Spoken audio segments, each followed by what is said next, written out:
आपने हमस फिर बंद है और 11,000 के करीब वेसल्स जो हैं फंसे हुए हैं। इस वक्त भी 88% जो वेसल्स हैं वो वहाँ से निकल नहीं पा रहे हैं। 30 दिन के अंदर अंदर ये मामला तय होने थे। 1 महीना और 16 दिन बाकी हैं। फिर वही हमाकतें कर रहा है जो इससे पहले वो करता रहा है। ईरान ने बड़े अच्छे जेस्चर्स दिए। ईरान ने ये कहा कि जी हमारे जो मुंजमद असासे कतर में मौजूद हैं, उस हवाले से आपने कहा था कि पेशरफ्त की जाएगी, कतर में आएँ ताकि हमें हमारे मुंजमद असासे जो कि $6 अरब कतर के पास मौजूद हैं वो जारी करवाएं। ईरान किसी मुआहदे के लिए बेताब है और कतर में बुला रहा है। ट्रंप की हमाकतें, जंग के अलाम और दोहा मुज़ाकरात कामयाब होंगे या नाकाम होंगे, ये वो सवालात हैं जो पिछले चंद दिन से आप समेत हमारे जहनों में भी गर्दिश कर रहे हैं। इन सवालात के जवाब जानने के लिए आमिर रज़ा से बात करते हैं। आमिर भाई, मैंने सवालात का जिक्र तो कर दिया, लेकिन ये वाकई वही सवालात हैं जो मैं अक्सर आपसे बात करता हूँ, आपसे पूछता भी हूँ, या आप कोई सवाल मुझसे करते हैं और हम आपस में गुफ्तगू करते हैं, बहस करते हैं उस पर। तो हमारे नाज़रीन भी जानना चाहते हैं कि भाई क्या हो रहा है। देखें, कभी मुज़ाकरात होते हैं, कभी रुक जाते हैं। अमेरिका कहता है ये दोहा में मुज़ाकरात हो रहे हैं, ईरान कहता है कि नहीं हो रहे।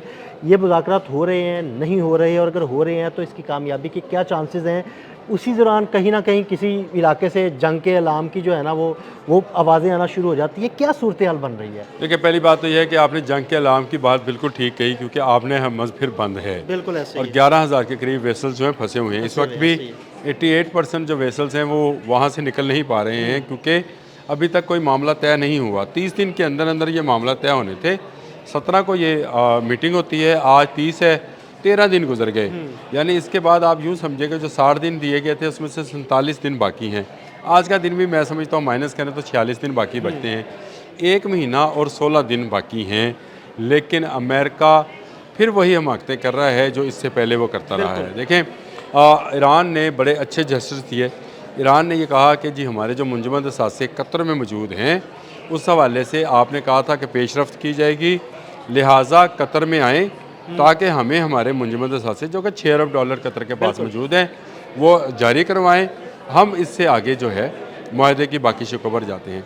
इस बात को लेकर मैं समझता हूँ हमाकत, इसको इसलिए आपने सही लफ्ज़ इस्तेमाल किया था कि डोनाल्ड ट्रंप की हमाकत। डोनाल्ड ट्रंप और उनके सेक्रेटरी हारजा ने, मार्को रूबियो ने, इसको अपने तर्जमान के ज़रिए से इतना पोर्ट्रेट कराया कि शायद ईरान किसी मुआहदे के लिए बेताब है और कतर में बुला रहा है। हम कतर में जो है वो जा रहे हैं और बहुत जल्द आपको एक बड़ी खुशखबरी देंगे। ये वो मामला था जिसको लेकर तमाम मगरबी मीडिया, आप नाम लेते चले जाएं, तमाम का तमाम उछलने कूदने लगा कि ये अमेरिका की एक बड़ी फतह है। अमेरिका की फतह ईरान पोर्ट्रेट करना शुरू कर दिया। ईरान जो है वो आ रहा है। इससे पहले जितना मीडिया था वो अमेरिका को ब्लेम कर रहा था, ईरान को विनर करार दे रहा था और कह रहा था कि अमेरिका जो है वो एक शिकस्त खुर्दा की तरह से मुआहदा करने जा रहा है। लेकिन इस एक मैनिपुलेशन के साथ, या एक इसको क्या कहेंगे, साजिश के तहत उन्होंने सारे की सारी गेम पलटने की कोशिश की। ये ठीक है कि ईरान ने कहा है कि आप कतर में आएँ, दोहा में बैठकर $6 अरब की बात करें। इन्होंने $6 अरब और की बात को निकाला और कहा कि ईरान हमें कह रहा है कि आएँ, कतर में बैठकर बात करते हैं। देखें, ईरान इतमाद कर चुका है पाकिस्तान पर और पाकिस्तान के ज़रिए होने वाले मुज़ाकरात पर, तो वो दोहा कतर में क्यों जाएगा? कतर में उसका $6 अरब है, उसने वो लेने जाना है। उसने पैसों की बात की, कतर में $6 अरब है भाई, वो रिलीज़ करें। जी बिल्कुल। और उनके जो वो हैं नुमाइंदा गरीब आबादी जिनका नाम है, वो जा रहे हैं और उन्होंने भी यही कहा। स्पेसिफिकली मसूद पेशकियान का बयान आ गया, उसने कहा जी कोई मुज़ाकरात नहीं हो। हाँ जी, बिल्कुल ऐसे ही उन्होंने बिल्कुल बड़े वाज़ेह अल्फाज में डिनाई किया इन बातों को। और ये मुज़ाकरात नहीं है, ये $6 अरब का मामला है। अब अब्दील भाई मुझे बताएं, जब आपको ईरान की जानिब से ये कहा जाएगा कि ये मुज़ाकरात नहीं है, तो वो पैनिक जो इस पूरी आपने हमस की वॉर के अंदर दुनिया भर में रहा, वो दोबारा से क्रिएट होगा या नहीं होगा? वो जो जहाज़ जो चलने को तैयार थे, जिनके बारे में कहा जा रहा था कि 2 तरफ़ा तजारत जो है तेल की और अशिया की, ये शुरू होने वाली, लेकिन फिर रुक गया, वो रुके हुए हैं जहाज़। अब मुझे बताएं, अगर कोई जहाज़ आप गुजरने की कोशिश करेगा तो पासदारान उसको गुजरने नहीं गुजरने देंगे। अगर कोई वो हरकत करेगा तो फिर हमला भी किया जाएगा। ये है हमाकत, वो जिसका आपने जिक्र किया। डोनाल्ड ट्रंप की ये हमाकत है कि एक सीधा चलता हुआ काम जो आने वाले दिनों में एक बड़े मुज़ाकरात और एक बड़े मुआहदे की तरफ जा सकता था, उसको वो ब्रेक लगाता है और इसी को बदइत्मादी कहते हैं। और वो रोज़ ऐसी हरकत करता है कोई। और कोई ना कोई, यानी उसने आपके जो ईरान का है, ईरान के मुख्तलिफ जजीरों पर मिसाइल फेंके और बहाना ये बनाया कि कोई प्रोजेक्टाइल जो था वो एक जहाज़ के साथ आके अर्शे पे टकराया, नुकसान तो नहीं हुआ, लेकिन उसके बाद हमने मिसाइल फायर कर दिए। तो इसका मतलब ये है कि कहीं से भी कोई प्रोजेक्टाइल आएगा जो कि वो इसराइल की तरफ से भी आ सकता है। हाँ, इसराइल ऐसी हाँ जी, हरकत कर false सकता है, तो flag क्या होएगा। आप वो फॉल्स फ्लैग ऑपरेशन होगा तो क्या आप ईरान ईरान पर पर हमला कर कर देंगे? आमिर भाई, मुझे मेरा ये ख्याल है, बल्कि मुझे ये यकीन है कि अमरीकी तारीख का सबसे अहमक सदर है डोनाल्ड ट्रंप। देखिए, डोनाल्ड ट्रंप तो इसकी मईशत के तबूत में आखिरी कील ठोक रहा है और इसको रोकना जो था सेनेट का काम था, वो उन्होंने ईरान के हवाले से रोक दिया कि आप ईरान पर बराह रास्त हमला नहीं कर सकते हैं जब तक आपको सेनेट की इजाज़त। अब ये कर ये रहा है कि ये मुज़ाकरात के ज़रिए अपनी खोई हुई साख जो है उसको बहाल करना चाहता है, बिल्कुल, लेकिन वो होनी नहीं है। जो पॉलिटिकल शिकस्त हुई है इसको।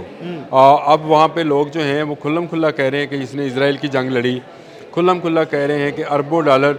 आज ही मैं एक स्टोरी ब्लूमबर्ग पे पढ़ रहा था, उन्होंने खुल्लम खुल्ला लिखा कि बताया गया कि 25 अरब डॉलर का नुकसान हुआ, नुकसान इससे कई गुना ज़्यादा है। और इतना ज़्यादा नुकसान है कि जिसको आने वाले दिनों में जब ये रजीम ख़त्म होगी, रिवील किया जाएगा, तो अमेरिका हैरान परेशान रहेगा कि उनके लोगों के टैक्सेशन की इतनी बड़ी दौलत जो है पानी में डुबो दी गई और उसका हासिल वसूल कुछ नहीं हुआ। अब देखें ना, आज बीबीसी ने भी एक आर्टिकल बड़ा खूबसूरत लिखा हुआ है कि जो टारगेट थे क्या वो हासिल कर लिए गए। हाँ जी, बिल्कुल। अब देखें ना, ये उसने कहा कि इतना बड़ा सवाल है कि इतना ज़्यादा पैसा, इतनी ज़्यादा फोर्स, इतनी ज़्यादा जहाज़ तबाह हुए, अमेरिकन फ़ौजी हलाक हुए, इसके बावजूद क्या जो टारगेट था वो अचीव किया गया? आज के दिन तक तो नहीं किया गया। अब दोहा में 6 अरब डॉलर के लिए होने वाली बातचीत को उन्होंने कहा मुआहदे के मतलब बात हो रही है, ईरान ने इसको डिनाई किया। एक दफ़ा फिर जो है, मैं ये समझता हूँ कि बदइत्मादी के बादल जो हैं, जंग के बादल मैं चले नहीं कहता, बदइत्मादी के बादल जो हैं वो एक दफ़ा फिर छा गए हैं।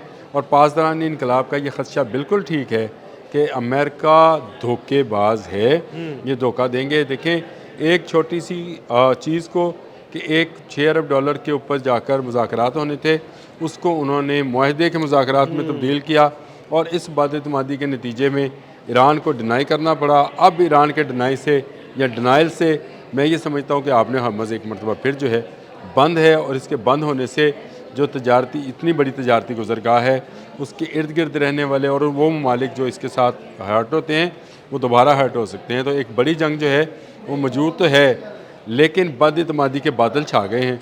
अगर ये बरसे तो इस जंग के बारूद में आग लगा दें। बहुत शुक्रिया आमिर भाई। आमिर भाई ने बड़ी तफसील के साथ इस सारे मामले पर रोशनी डाली। मज़ीद अपडेट्स के लिए मैं फॉलो करते रहें। अदील अहमद और आमिर रज़ा को इजाज़त दीजिएगा।